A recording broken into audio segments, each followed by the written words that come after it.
This quote changed my life. You don't owe anyone your peace of mind.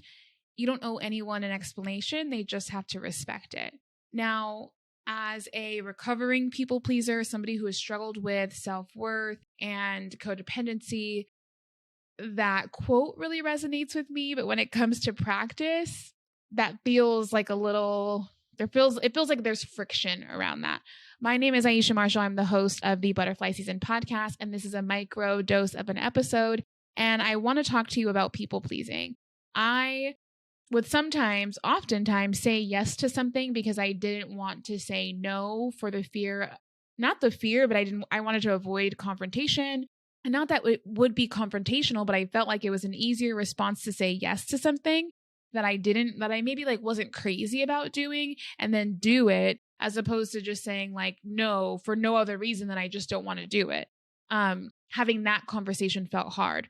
Or I would say yes to something and it was maybe like a 5 on the scale of like from 1 to 10 on whether or not I wanted to do it, and I would still do it anyway. And then as it would get closer and closer to that day, I would start to build resentment around it because I really didn't want to do it. And then now I'm kicking myself in the foot because I'm frustrated that I said yes to something that I didn't want to do.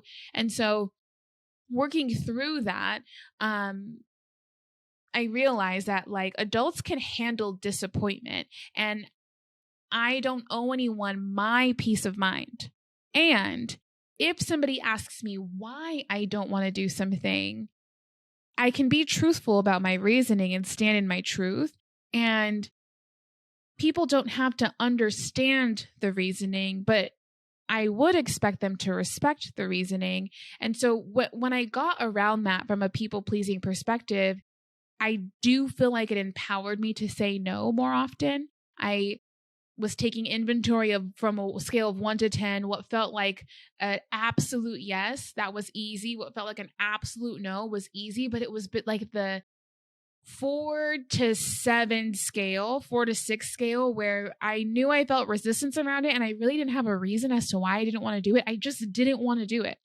It's like sometimes I had this person had asked me, or when people ask you, are you busy on Saturday? You're like, it depends. What do you want me to do? And you don't want to say yes if you're not busy, and you don't want to say no if you are busy.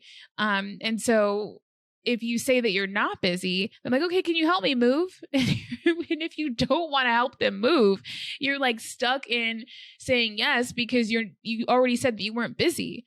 But a people pleaser would say yes to that. Somebody who would stand in their power on not owing anyone else your peace of mind, like you can actually call your power back, protect your peace, and say, you know what, I really want to relax this Saturday. I have this Saturday carved out and I really wanted to relax. I'm not going to be able to help you move. Even saying that, I'm like, I would rather not do that. So it's something I'm working through. But I wanted to share this with you because it was a powerful game changer, a shift in perspective to really realize like you don't owe anyone your peace of mind.